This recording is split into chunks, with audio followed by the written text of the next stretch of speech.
Assalamu alaikum students. Today as we are going to start the factorization, second lecture of the factorization. आज के lecture में हम ये discuss करेंगे कि फैक्टराइजेशन को परफॉर्म करने के लिए हम इस आइडेंटिटी का कैसे इस्तेमाल करेंगे। अच्छा, इस आइडेंटिटी को इस्तेमाल करने के लिए ज़रूरी है हमें कुछ शराइत, 3 कंडीशंस हैं, अगर वो फुलफिल होंगी तो फिर ये आइडेंटिटी इस्तेमाल हो सकती है, वरना भी आइडेंटिटी इस्तेमाल हम नहीं कर पाएंगे। अच्छा, वो 3 शराइत क्या है वो तवज्जो से सुनिएगा जी। रूल ये कहता है, पहली शर्त ये है कि देयर विल बी 2 टर्म्स। पहली शर्त तो ये है, first condition is there will be 2 terms. Second condition is there will be a minus sign in between the 2 terms. ठीक है जी। तीसरी कंडीशन कहती है कि the square must be on the each term. दोनों टर्म्स पे स्क्वायर भी होना जरूरी है। अगर ये तीनों बातें फुलफिल होंगी तो ये आइडेंटिटी लगेगी, वरना ये आइडेंटिटी नहीं लग सकती। अच्छा जी, अब आइए पहले एग्जांपल देखते हैं। और ये पहली एग्जांपल है आज की, एक्स स्क्वायर माइनस 4। अच्छा, अब एग्जांपल में देखें तीनों कंडीशंस फुलफिल हो रही है या नहीं। पहली condition, there are 2 terms, yes it's okay. Second condition, दोनों टर्म्स के दरमियान माइनस साइन है, यस बिल्कुल कंफर्म हो गई है। दोनों टर्म्स पर स्क्वायर है, नो, ये कंडीशन यहाँ फुलफिल नहीं हो रही।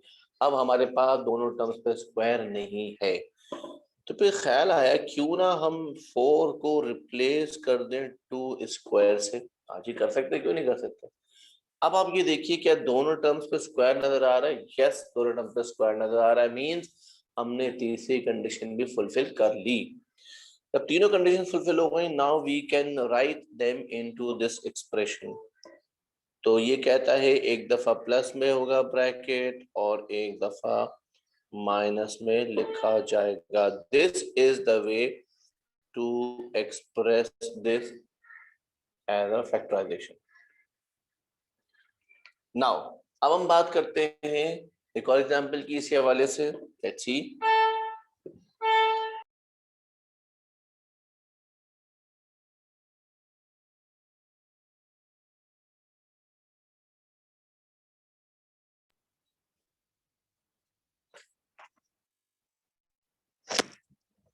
ओके जी, अब सेकंड एग्जांपल अब नोटिस करते हैं। What is our second example?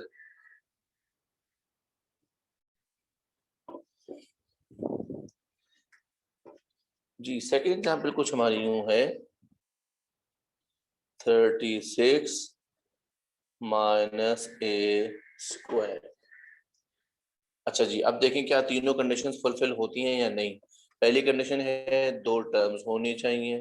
दूसरी कंडीशन है बीच में माइनस साइन होना चाहिए। तीसरी कंडीशन, दोनों पर स्क्वायर होना चाहिए। नो, दोनों टर्म्स पर स्क्वायर नहीं है, लिहाजा वी डिसाइडेड कि हम 36 को रिप्लेस कर देंगे 6 स्क्वायर से। ऐसा करने से तीसरी कंडीशन भी फुलफिल हो गई। जब तीसरी कंडीशन फुलफिल हो गई, लिहाजा अब हम इसको ब्रैकेट्स में एक्सप्रेस कर सकते हैं, एक दफा प्लस साइन के साथ और एक दफा माइनस साइन के साथ एक्सप्रेस किया जा सकता है। This is the factorised result of the example number 2।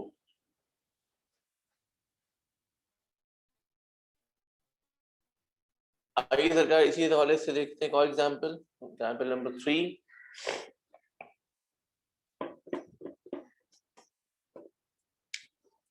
Example number 3 says we have 9x square minus 25। अच्छा जी, यहाँ पर भी देख लें, 2 टर्म्स भी है, माइनस साइन भी है, लेकिन दोनों टर्म्स पे स्क्वायर नहीं है। अब ध्यान में सवाल आ रहा है, सर यहाँ स्क्वायर तो लिखा हुआ है। ना ना सर जी, स्क्वायर पूरे टर्म पर होना चाहिए। There is no square on the 9 is a part of this term. लिहाजा वी डिसाइडेड कि अगर हम इसकी जगह लिख दें 3x का होल स्क्वायर, तो 3 का स्क्वायर 9 हो जाएगा और x का स्क्वायर x स्क्वायर हो जाएगा, यानी इस स्क्वायर ने इस पूरी टर्म को कवर कर दिया। नाउ 25 की जगह हम लिख सकते हैं 5 स्क्वायर। अब आप देख सकते हैं दोनों टर्म्स पे स्क्वायर भी नजर आ रहा है, देयरफॉर अब हम इसको लिख सकते हैं, एक दफा प्लस वाला ब्रैकेट होगा, एक दफा माइनस वाला ब्रैकेट होगा। This is the factorised result of the question example number 3।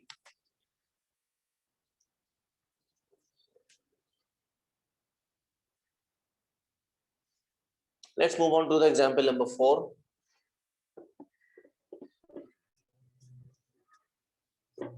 चलिए एग्जाम्पल नंबर 4 देखते हैं। What does example 4 says? It says 49p square minus 1। हाँ जी, दो टर्म्स भी हैं, माइनस साइन भी है, दोनों टर्म पे स्क्वायर नहीं है। आइए देखते हैं स्क्वायर कैसे बन सकता है। तो हमने डिसाइड किया कि 49p स्क्वायर की जगह हम लिख सकते हैं 7p होल स्क्वायर, क्योंकि 7 का स्क्वायर 49 हो जाता है। फिर 1 है, हाँ जी 1 का स्क्वायर 1, बिल्कुल सही सोचा आपने, 1 का स्क्वायर 1 ही होता है। लिहाजा आप देख सकते हैं दोनों टर्म्स पे स्क्वायर भी नजर आ रहा है। प्लस अब हम इनको एक्सप्रेशन में लिख सकते हैं, एक ब्रैकेट प्लस वाला होगा, दूसरा ब्रैकेट माइनस वाला होगा। इस तरह से यूं हमारे पास फैक्टराइज रिजल्ट आ गया ऑफ एग्जाम्पल नंबर 4। आगे बढ़ते हैं, एग्जाम्पल नंबर 5 की तरफ चलते हैं। देखिए एग्जाम्पल नंबर 5 हमसे क्या कह रही है।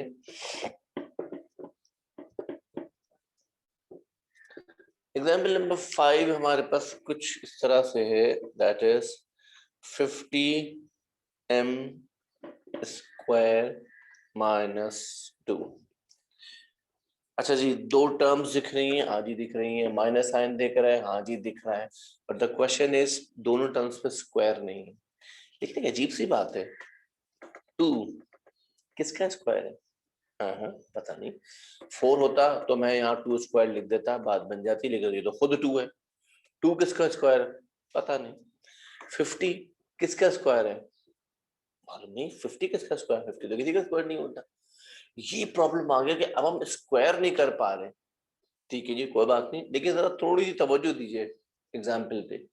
क्या आपको इन दोनों टर्म्स में कुछ कॉमन नजर आ रहा है? Yes, correct answer, 2 is common hair. तो जब आप 2 कॉमन निकालेंगे तो अंदर बच जाएगा 25m square minus 1। This is what left inside the bracket after taking the 2 common.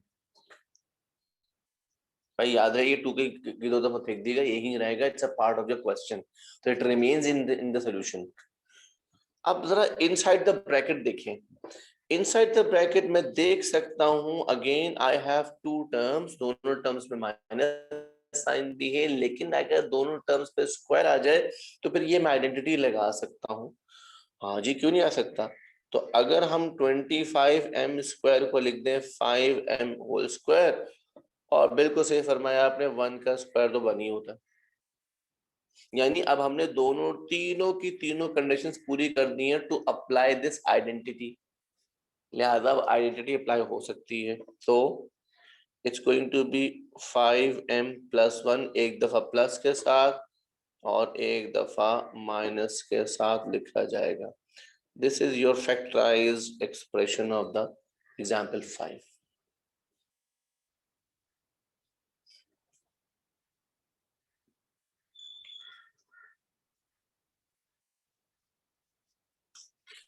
अच्छा जी, मूव करते हैं एग्जाम्पल नंबर 6 की तरफ। Let's see what does example 6 says.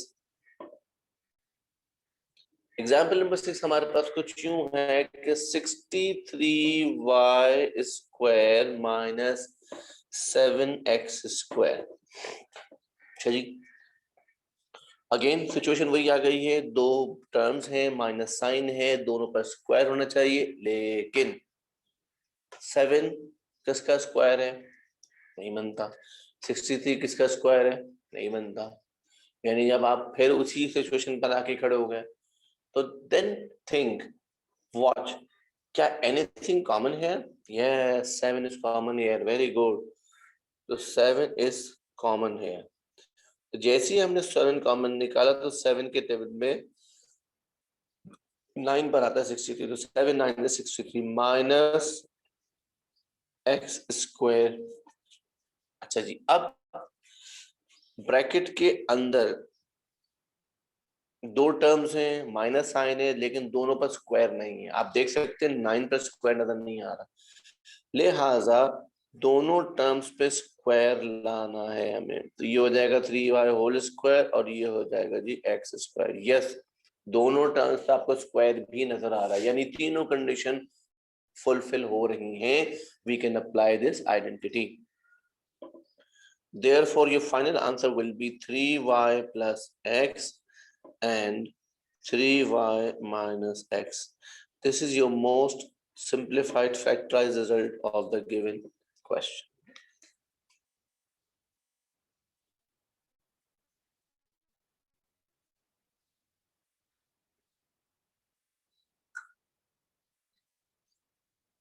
अच्छा जी, पढ़ते हैं आज की लास्ट एग्जाम्पल नंबर 7। उसके बाद फिर आपको होमवर्क दूंगा, होमवर्क को जरूर नोट कीजिएगा और जरूर अप्लाई कीजिएगा ताकि आपकी कॉन्सेप्ट को और बेहतर किया जा सके। जी, आज की last example number 7। It says 98c square minus 32d square। Again आप गौर करें, उसी सिचुएशन में दोबारा हम स्टक हो गए हैं। टू टर्म्स है, नेगेटिव साइन है, दोनों पर स्क्वायर लाना है, नहीं है दोनों पर स्क्वायर। और 32 98 are those number which have no square, जो किसी के स्क्वायर नहीं हो सकते। हम उसी सिचुएशन में आके स्टक हो गए। तो फिर हम क्या कर सोचते हैं, यस कॉमन निकालते हैं। And I hope you have the idea what is common here. Yes you are right, 2 is common here. हमने 2 कॉमन निकाला, जैसे ही हमने 2 कॉमन निकाला, let's see what left. It's going to be 49c square and this is 16d square. अच्छा जी, inside the bracket we have two terms, we have a minus sign but we don't have square on each term, so let's bring the square on each term. First term will be written as 7c whole square, the second term will be written as 4d square. Further simplify कर लेते हैं। Yes, we can apply this identity here. तो ये बन जाएगा, एक दफा plus के साथ आएगा, एक दफा माइनस के साथ आएगा। This is your most factorized result of the given expression.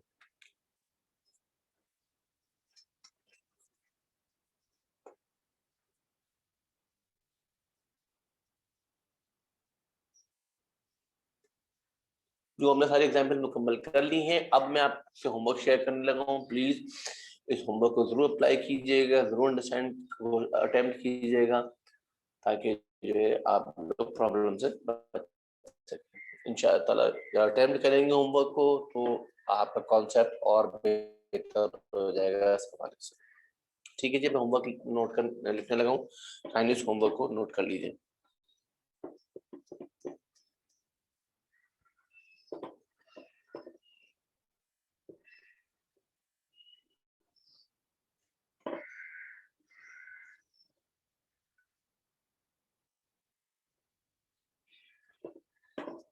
Question number 1.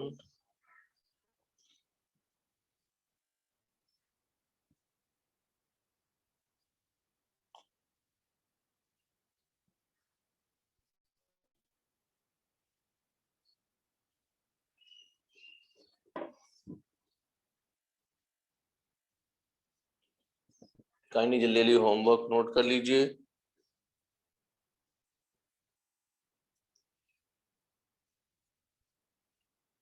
ताकि फिर जो है आप बआसानी उसकी प्रैक्टिस भी कर सकेंगे। The last question of the homework, it's 200 minus 18x square. This is your homework. Kindly इस homework को complete कर लीजिएगा। Thank you very much for this attending this lecture. इंशाल्लाह ताला नेक्स्ट क्लास में हम मुलाकात होगी आपसे, फैक्टराइजेशन के कॉन्सेप्ट को आगे बढ़ाएंगे। Thank you very much. Meet you. Take care. Allah Hafiz.